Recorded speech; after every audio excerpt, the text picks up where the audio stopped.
Little does this offline raider scum know, the base he is about to offline raid is equipped with the newest feature just added into Rust. This new item brings offline base defense to a whole new level and, despite his sneaking, as soon as the raid starts, he sets off the trap which will lead to his well-deserved demise.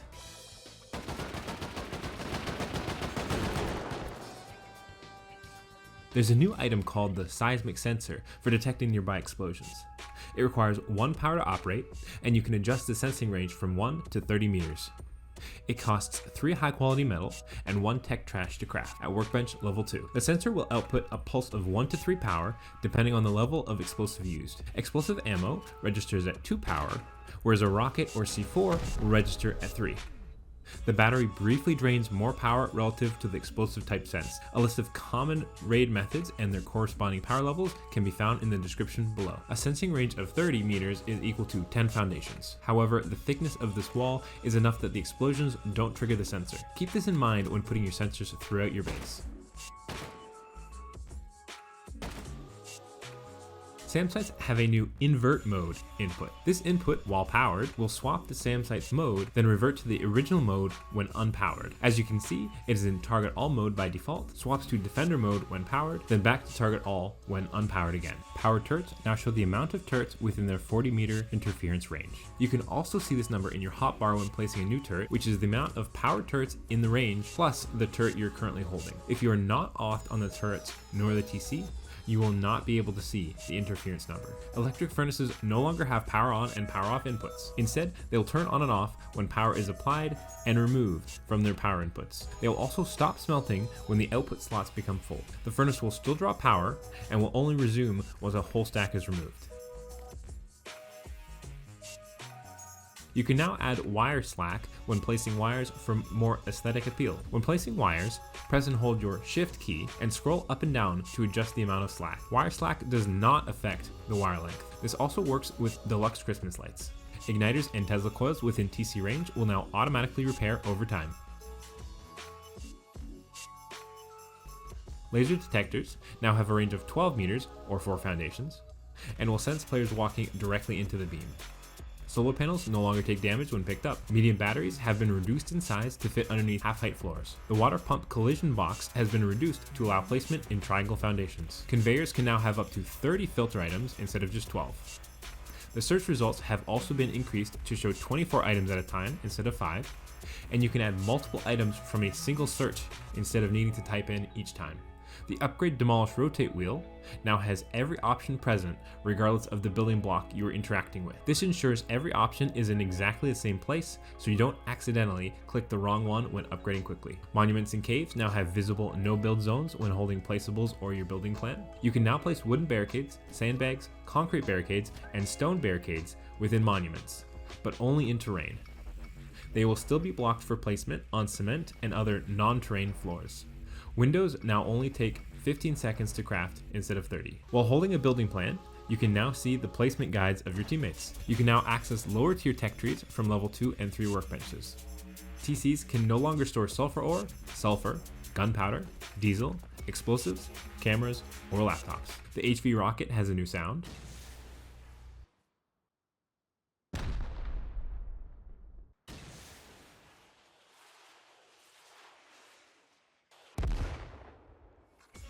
Overheating now affects your hunger and thirst instead of your health. Helis now have a higher speed threshold before they take damage on impact and receive less damage once they reach this threshold. However, damage at higher speeds should remain relatively similar. The salvaged hammer has been buffed for damage against deployables and is now only second to the jackhammer.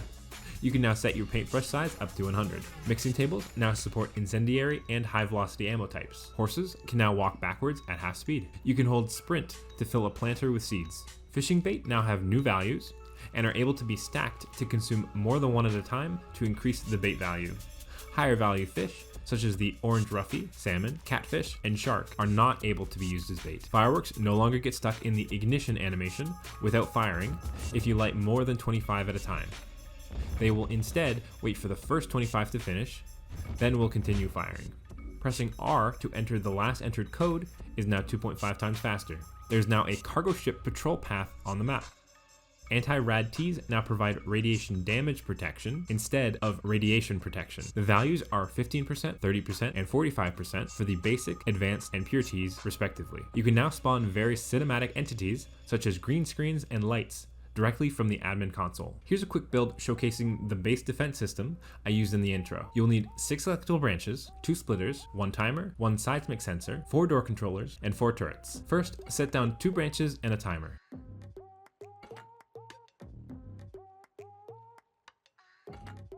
And set the value of the first one to 44. Connect this into the input of the timer. Set your timer to the length of time you want your turret doors to open for. I'll set it to 60 here. Place down a branch above the timer, then 2 pairs of a branch and a splitter.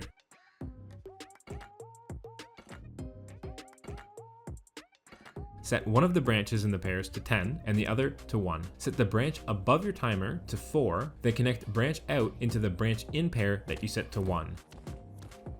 Connect the power out into the branch set to 10. Power out of each branch pair goes into the splitters. Hook up power out of the first branch into your second branch on the other wall here. Then set this branch to 1 for the seismic sensor. Place your sensor near the middle of your base and connect it to the branch out. Ensure the range is set to your desired amount. I'll set mine to 10 meters, which will encompass this 2x2 base. Place your last branch above the sensor and set it to 1. Connect the power out into your timer. This will ensure only level 2 or 3 explosives will activate your turrets, and not small things like Beancan Grenades or a Minicopter blowing up, and the battery to your first branch.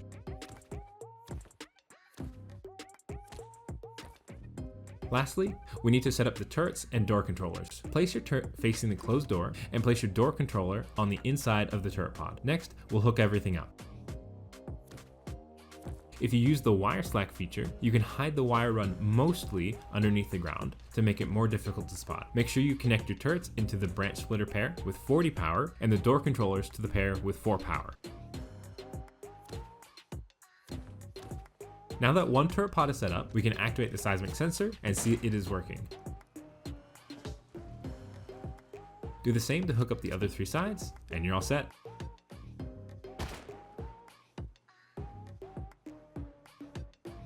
If you haven't already, be sure to check out my Ultimate Auto Smelter Guide, which covers everything you need to know to set up any level of auto smelting.